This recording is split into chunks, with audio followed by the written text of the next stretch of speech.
Welcome, Muggles! As we continue our exploration of comfort stories, today we're going to be discussing the 2001 film Harry Potter and the Sorcerer's Stone. I'm Michelle Hickey, the director of Film and Paper Club. We are a community of creatives who love to gather together online to discuss our favorite movies, television shows, books, all while eating snacks along the way.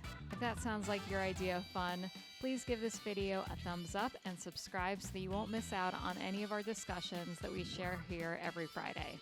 As always, this discussion will involve spoilers, so if you're not familiar with the story of Harry Potter and the Sorcerer's Stone and you don't want to be spoiled, pause this first, go enjoy the film, and then come back and join us. I have to admit, I feel a little bit like a phony coming here and even talking about this movie, because in terms of Harry Potter fandom, I consider myself to be a Harry Potter appreciator, but just in my real life, I can think of so many people who are bigger fans than I am. And then, of course, that's not even considering the broader internet and fandom that surrounds this franchise. I've only read one of the books, Harry Potter and the Sorcerer's Stone being the sole one. I have seen all of the movies. I've seen the movies multiple times. I'll get a little bit more into my history with the films later on in this discussion, but I'll start by saying that I did see Harry Potter and the Sorcerer's Stone when it came out in 2001. It came out, I believe, the day before my sister's birthday, and we saw it for her 8th birthday. Now, at the time, I was 18. We're 10 years apart. And I think my age, for me, kind of explains why I missed getting into these books when they were first released. And during those years, I know this may come as a surprise, being someone who started an online book and movie club, but I just did not read very many books outside of assigned school reading. So when I graduated college, of course, I was aware that the Harry Potter phenomenon was continuing to grow, but I have this very distinct memory of working in New York City soon after I graduated college. And one of, I think the second to last book had been released. This would have been around like 2006, 2007. And the day that it was released, just walking around New York City, taking the subway and seeing people everywhere, like walking through the streets of New York City, reading this book. And I think that because the internet, or at least the social media side of the internet, was still sort of a new thing at that time. Facebook had only been around for a couple of years and Twitter had just come out. That being in person and seeing that out in the streets was an indicator to me that like this thing is a really big deal. So my fandom stretches as far as knowing that I am a Hufflepuff. So before we jump into this discussion, you can let me know in the comments if you know your Hogwarts house. What is it? Are you a Hufflepuff, a fellow Hufflepuff, a Ravenclaw, Slytherin, or a Gryffindor? So for this rewatch of Harry Potter and the Sorcerer's Stone, I had the joy of watching it in what is called magical movie mode, which I believe is available on any of the DVDs or Blu-rays that was specially released over this past summer in 2021. I watched it streaming on HBO, and it was just a complete delight. In this special format, it was, the regular movie, plus it had some added scenes, it had trivia, and my favorite is that it had commentary, not throughout the whole film, but just little snippets of commentary from director Chris Columbus, who directed the first 2 films. One of the reasons that I think that this story was such a success is that J.K. Rowling, the author of the books, started with this core premise that was simple and very relatable. A young person starting on the first day of school or starting at a new school. And if we take all of the wizardry and the magic out of this story, it's not just Harry's story, it is our story. The majority of people have experienced all of these same things that Harry is encountering in this film. Meeting new friends, deciding where his alliances lie, figuring out which teachers are going to have your back and which are the ones that you need to look out for. Even the sorting hat scene reminded me of that feeling over the summer where I was waiting either for my teacher to arrive in the mail for the following school year or my schedule.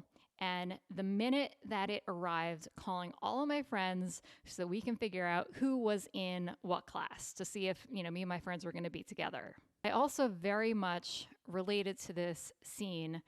Phys ed, it was not my favorite subject, and I found myself giggling watching this and very much relating to Neville Longbottom having his unfortunate encounter with his broomstick, because if I was at Hogwarts, that would be me. So we all have these basic childhood experiences that make Harry a really relatable character to us and make this story really relatable. And that gives us a really strong foundation. But then on top of that is this really cool, fun story about wizardry and magic. Earlier this month, we discussed the film The Princess Bride and talked about how Fred Savage's character of the grandson was really important to that story because he kind of acted like a friend or a median in between this fantastical story and the audience. And in that same way, even though Harry has been a wizard his entire life, he didn't know that. So when this story starts, Harry is just finding out that he has these magical powers and this big backstory.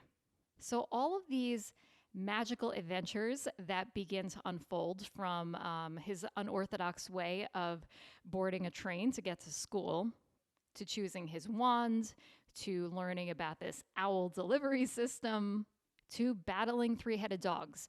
All of these things are as new to Harry as they are to us.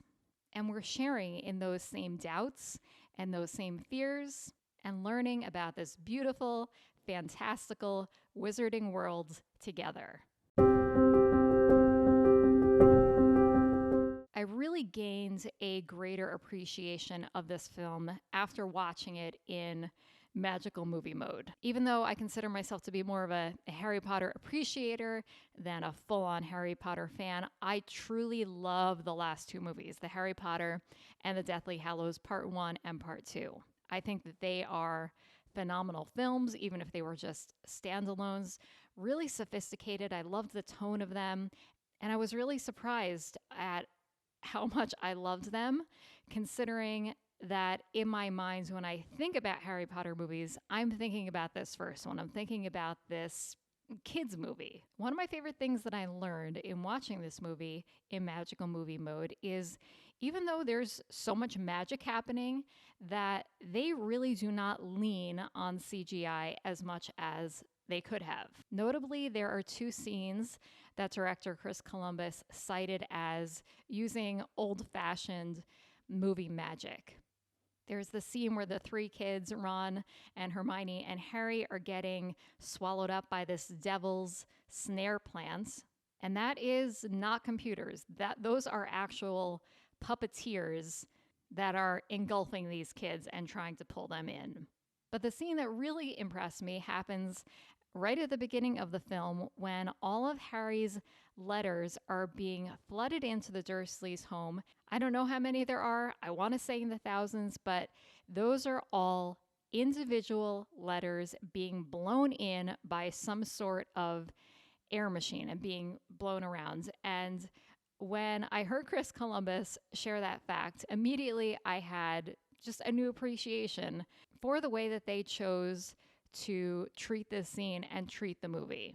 Two other things that were really impressive were knowing that both Diagon Alley and the Great Hall were actual, working to scale size sets. And one other thing that made me appreciate all things Harry Potter was getting to visit the studios where they shot all of these movies in London a few years ago. I came away with such a great appreciation, not only for J.K. Rowling, which, we could do a whole episode just on her and the impact that she has had on culture, but at this experience in London, you're seeing the sets, you're seeing the props up close, you're seeing the costumes, and going through all of the different areas in which artists contributed to bringing the story together. It was just, I mean, I can't say enough good things about it. It was such a phenomenal experience, and I feel so lucky to have had the opportunity to go there and to see all of this stuff firsthand. I was super aware as I rewatched this movie how everything is shot really from Harry's perspective and from the kids' perspective. They're all, I mean, all the kids are still, they're not full grown yet in this first movie, and they're looking up. Everything feels extra big. The adults are towering over them. And I think all of that was done very intentionally. As much as I love the two Deathly Hallows films, it would not have made sense for this first movie to be super dark and moody and angsty, because this is a story for kids. Chris Columbus and the rest of the creative team made all of the right choices with this movie, positioning it in a way that both kids and kids at heart could relate, to become immersed in this world and ready to experience more stories like it. If you're someone who loves having in-depth discussions about your favorite stories, I would love it if we could keep this conversation going inside our Film and Paper Club Clubhouse. Not only do members get the opportunity to chat with other smart, creative, like-minded individuals, but as a Film and Paper Club member, you also gain access to weekly film guides, food and drink pairings, and creative prompts. And best of all, we have a few virtual community events throughout the month, which is a great opportunity for us to get to know one another better and to discuss our favorite stories. Head over to members.filmandpaperclub.com to explore all of your options. Before you go, if you enjoyed this discussion, please give our video a thumbs up and subscribe so that you won't miss out on any of our upcoming conversations. Next week, we will be concluding our series of comfort stories with one of my all-time favorites, You've Got Mail. I'll see you then. And scene.